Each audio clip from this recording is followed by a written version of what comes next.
Ferragosto, moglie mia non ti conosco. E poi Conte ha detto che la moglie si può sbagliare, però non si può sbagliare il portiere e l'attaccante, mentre noi dobbiamo parlare dei centrocampisti. Cominciamo!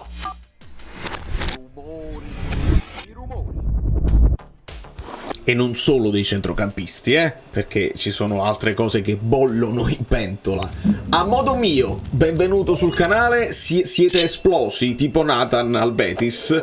Proprio le iscrizioni sono esplose. Controllate sempre che siate iscritti, perché poi alla fine conta poco. L'importante è che guardiate i video e che lasciate i like, perché così si muove tutto e si sblocca anche il mercato del Napoli. Abbiamo queste 4 cose di cui parlare, no? C'è Gilmour, che penso sia in realtà la priorità. Io credo che sia quell'altro, se vogliamo parlare di McTominay, però è un'operazione un po' difficile. Poi c'è Neres, che è arrivato un quasi here we go di Fabrizio Romano, e poi tutto l'intrigo Lukaku col Chelsea con Osimhen, perché bisogna affrontarlo bene. In realtà la cosa più importante è che il proverbio non è Ferragosto, è d'agosto moglie mia non ti conosco, ma questo ci cambia poco. L'importante è andare a capire i movimenti di mercato, perché Mann è rimasto bloccato a Londra, starà là e deve fare tutto là. Andiamo a vedere bene e li vediamo più o meno in ordine di come sono usciti alla ribalta. Di Gilmour se ne parla da parecchio tempo, il recap è bello fatto, insomma è un giocatore bassino che ha propensione al passaggio sia corto che lungo, insomma è un Lobotka.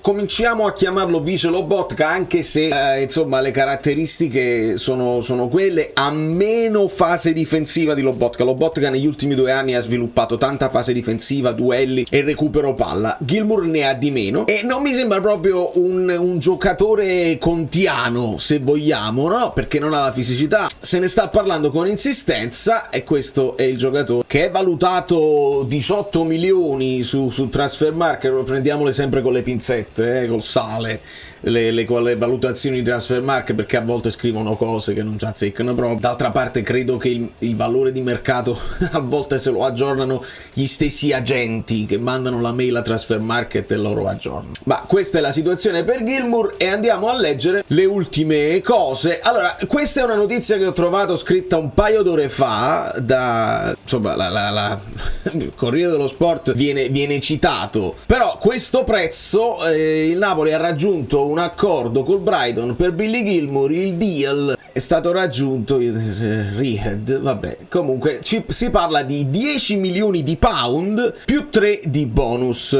e addirittura scrivono che le visite mediche sono programmate per tomorrow. Mamma mia, quanti errori di grafica, proprio la fretta di scrivere questa cosa, scheduled tomorrow. Vabbè, questa probabilmente non è molto attendibile, la fonte, potrebbe essere un ragazzino, vabbè, lasciamo perdere. Quindi a livello di cifre si era parlato di qualcosa di più, e infatti le ultime che ci fanno sapere che bisogna ancora raggiungerlo l'accordo economico, e si parlava in realtà di che il Brighton ne volesse 20, che il Napoli volesse offrirne 15, insomma ai 15 più bonus possiamo immaginare. Questi poi sono pound, fate voi nei commenti il rapporto. E poi c'è anche un commento di un tifoso, penso dello United, che dice: questo potrebbe essere la fine del loro interesse per McTominay, se il Napoli prende Billy Gilmour.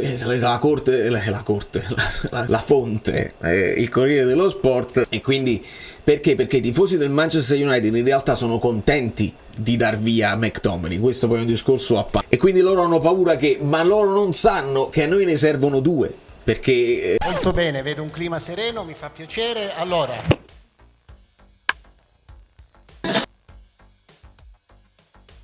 siamo con Lobotka, chissà, con Folorunsho in questo momento fuori squadra, sempre in attesa di una proposta concreta da parte della Lazio. Di Marzio ci fa sapere che Mann sta spingendo, ancora stiamo spingendo, SSC filtra ottimismo, sta spingendo per convincere il Brighton ad accettare l'ultima offerta. E poi Lukaku, e poi sono questi i 4 di cui si sta parlando. Ci tengo a sottolineare che in questo momento non si parla di difensori e non si parla di esterni. Io mi rendo conto che è difficile fare tutte queste cose in pochissimo tempo. C'è stato un momento di blocco generale del mercato e quindi qualcosina. Allora, noi col Verona, aspetto sempre la conferenza ci dovremmo arrangiare, perché è difficile, siamo a Ferragosto, quindi mancano 3-4, quanto manca?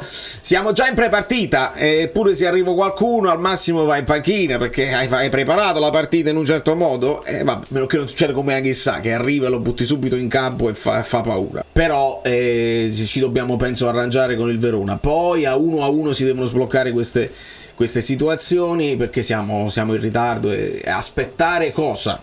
Aspettare che si abbassa di 1 milione, di 2 milioni le cose.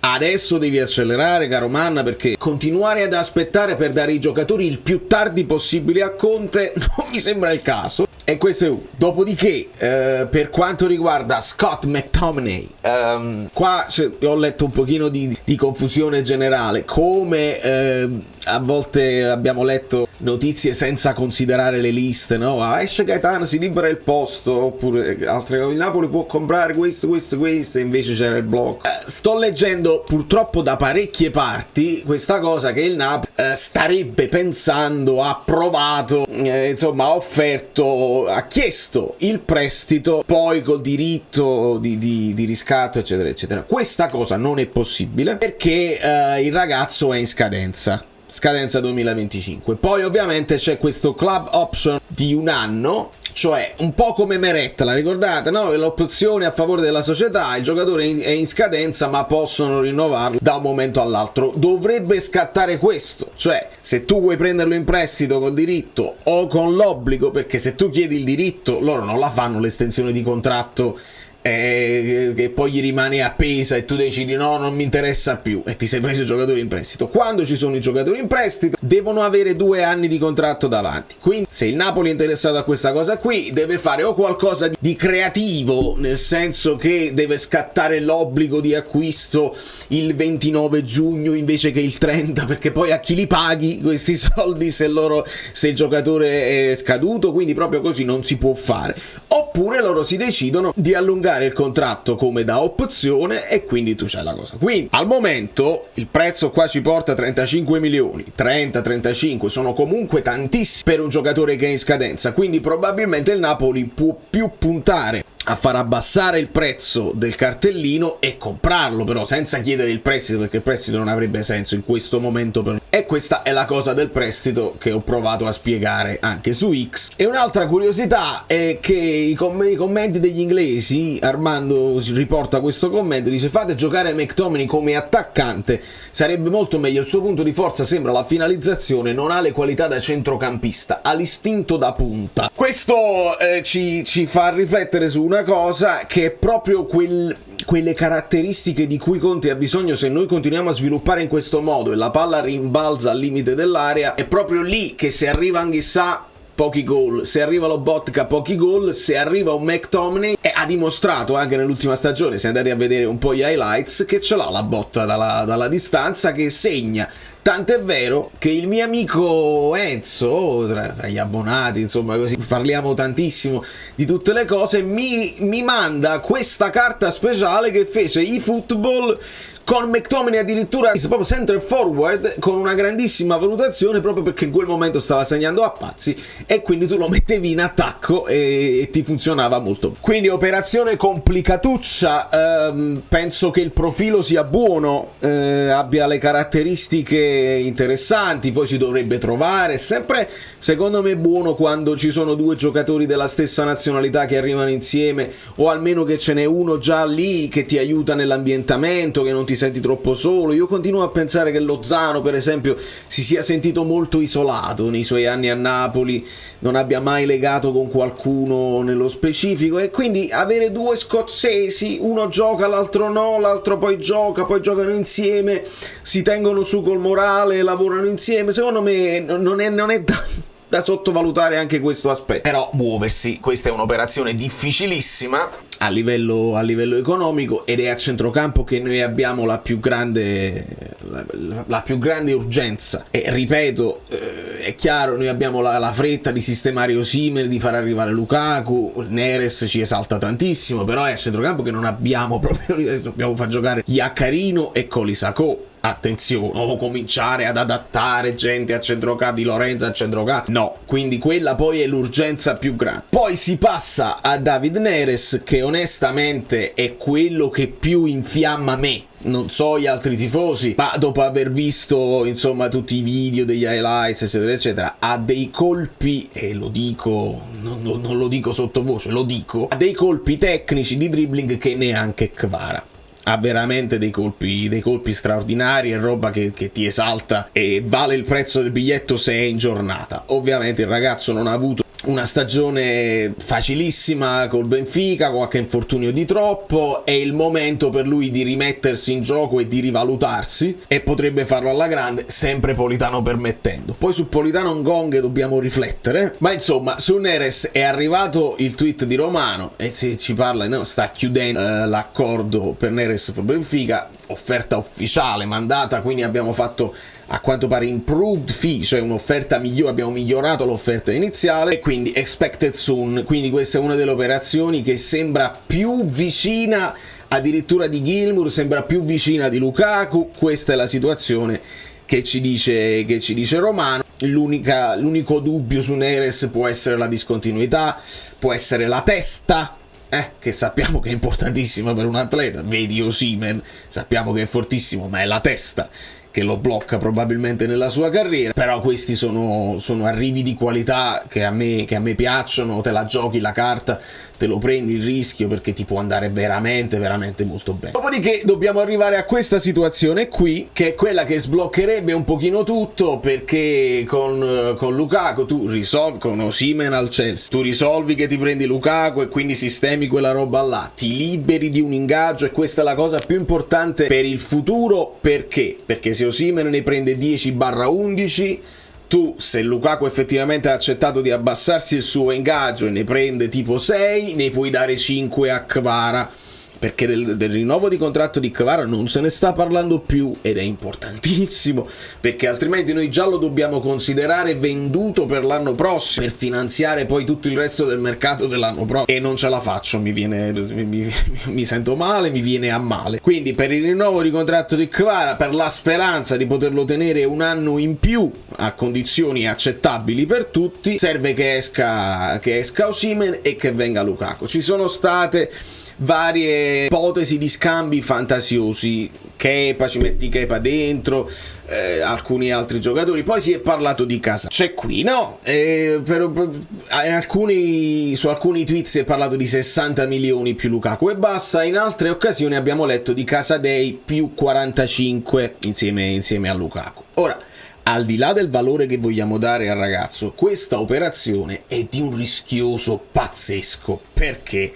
Perché è proprio il periodo in cui tu fai anche le visite e poi salta tutto. Se ci metti dentro uno come Casadei, che purtroppo registriamo queste cose, cioè non ha degli infortuni, tu vai a leggere la carriera, lo storico degli infortuni di Casadei, non trovi niente, però ci deve essere un problema latente al menisco, secondo quando ha preso dalla nostra redazione. Questo è una redazione che penso che parli di Cagliari, confermato quanto riportato inizialmente dai diversi media, ovvero che Casadei è vittima proprio di un problema al menisco e probabilmente lo costringerà a sottoporsi a intervento chirurgico, aspetto che lo avrebbe allontanato anche la Fiorentina, che mette in dubbio il suo futuro in A, con tempi di recupero che a seconda della tipologia di infortunio possono arrivare fino a 3 mesi. Insomma, se tu fai tutto l'agreement, riesci a metterti d'accordo con Osimhen, il Chelsea si mette d'accordo con Osimhen, tu ti metti d'accordo con Lukaku, fai tutto il contratto bello, lo prepari per Casadei, poi fai le visite mediche e salta Casadei, devi già aver preparato il secondo contratto già firmato dove dice Casadei salta, l'operazione si fa lo stesso, si aggiungono soldi, oppure, perché altrimenti diventa lo psicodramma, cioè tu perdi tutto il tempo così, poi Casadei ti rendi conto, fai anche tu le visite mediche e non sei convinto, giocatore che tutti quanti raccontano come un gioiellino, è anche under 22, quindi non ti occupa una lista, sarebbe ideale, è un altro centrocampista, quindi lui potrebbe poi escludere eventualmente uno tra Gilmour e McTominay, però è un rischio che il Napoli non si può accollare. Romelu Lukaku. facile, Romero Lukaku. Quindi questa è la situazione. In conclusione, per quanto riguarda Osimhen, noi abbiamo sempre detto che lui, il suo sogno era la Premier League, c'è quella foto che gira con lui vestito da Chelsea, e quello che però ci ha aggiunto Fabrizio Romano è che Osimhen non ha intenzione di partire in prestito e non ha intenzione di abbassarsi l'ingaggio. Quindi il nodo è quello, e qua faccio un'ipotesi mia: può essere che lui resti interessato a una squadra di Premier, ma vuole una squadra di Premier che gli dia la possibilità di guadagnare quanto guadagna al Napoli, perché lui dice: io me lo sono guadagnato sul campo questo tipo di stipendio. E se è vero che il Paris Saint-Germain ha offerto qualcosa di più del Chelsea a livello di ingaggio, Osimhen probabilmente, cerco di mettermi nella mentalità del ragazzo, dice: io vado al Paris Saint-Germain per un paio d'anni, spacco tutto e mi guadagno poi una reputazione dove la Premier effettivamente me ne dà 12-13, perché sto ancora nel pieno della mia cosa, e si prendono, e vado in Premier, però vado da 12-13 milioni, non vado da prestito col diritto oppure anche con l'obbligo, ma con lo stipendio abbassato in Premier. Cerco di mettermi nella testa di un ragazzo che, lo sapete, è partito dal nulla, poi è arrivato a grandissimi livelli e la pensa in un certo modo, quindi probabilmente è questo che frena tutto. Aggiungiamoci che se lui accetta il Paris Saint-Germain, è il Napoli che deve accettare poi l'offerta del Paris Saint-Germain, e lì sappiamo che probabilmente qualcosina non ha funzionato nelle trattative. Se il Paris Saint-Germain si è messo in mezzo per prendere Kvara e fare la coppia, al Napoli non è andata bene, insomma quella situazione là è complicata e non si può tirare avanti per le lunghe, perché bisogna dare la punta a Conte e deve lavorare con i compagni e soprattutto devono diventare amici. Questa è un'altra cosa che non vi ho detto spesso: devono affiatarsi, perché Lukaku è uno che si lamenta in campo più di Conte, vuole sempre la palla, si lamenta, si protesta con i compagni. Lukaku arriva, fa 2 gol subito, tutto a posto, si abbracciano, si vogliono bene, bonus per la vittoria, tutti contenti, anche i panchinari.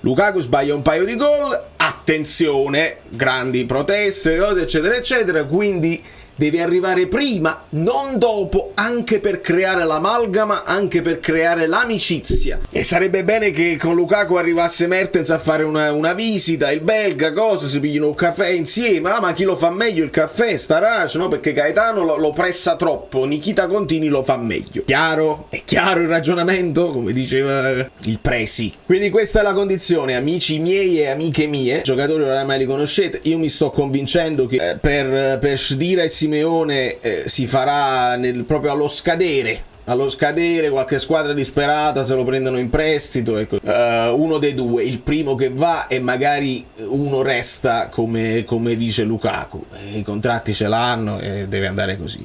Per quanto riguarda Ngong e Politano, visto che ieri sono andato anche al volo una live su TikTok dove mi hanno fatto alcune domande con il mister, e il mister mi faceva questa domanda: ma non potrebbe ritornare in auge la questione Politano-Roma, visto che Dybala sta mollando e si sta abboccando verso la rabbia?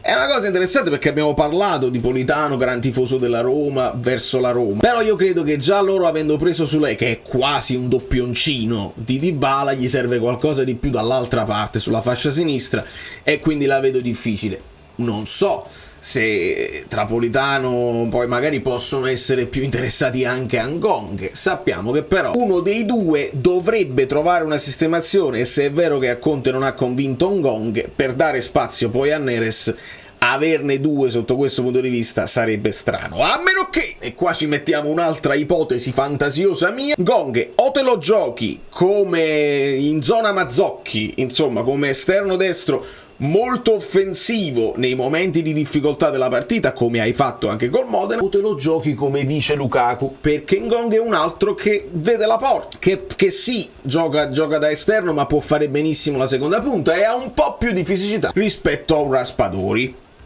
quindi un vice Lukaku un po' più tecnico, un po' più alto, almeno di Raspadori, e quindi questa è un'altra possibilità più duttile, sicuramente più duttile di un Politano che solo quello può fare e alle volte incespica pure. Quindi risolvere situazione Foloruscio, al più presto non abbiamo centrocampisti, altrimenti lo devi reintegrare, si chiede scusa e si rientra. Situazione Mario Rui ancora lì, appesa, non si parla di offerte, non si parla di niente, quindi Zerbin come vice Spinazzola, Di Lorenzo che si dovrà dividere tra braccetto ed esterno, e ti resta Juan Jesus perché hai dato via Nathan, e qua sì, manca qualcosina probabilmente, a meno che non ragioni così, però di difensori e di esterni nello specifico non se ne sta parlando e siamo veramente allo scadere, allo sgocciolare del mercato. Questo è quanto, io spero di essere stato il più chiaro possibile per quanto si possa in un mercato complicato, fatto di scelte anche fantasiose,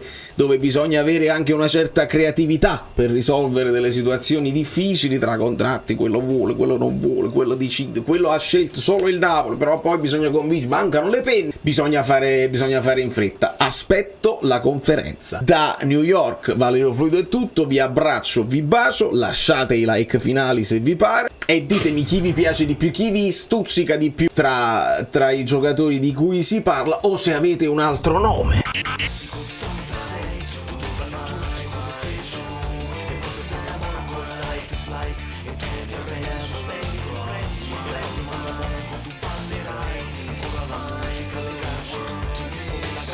Che non dorme mai, il tutto delle sciare di una vita che non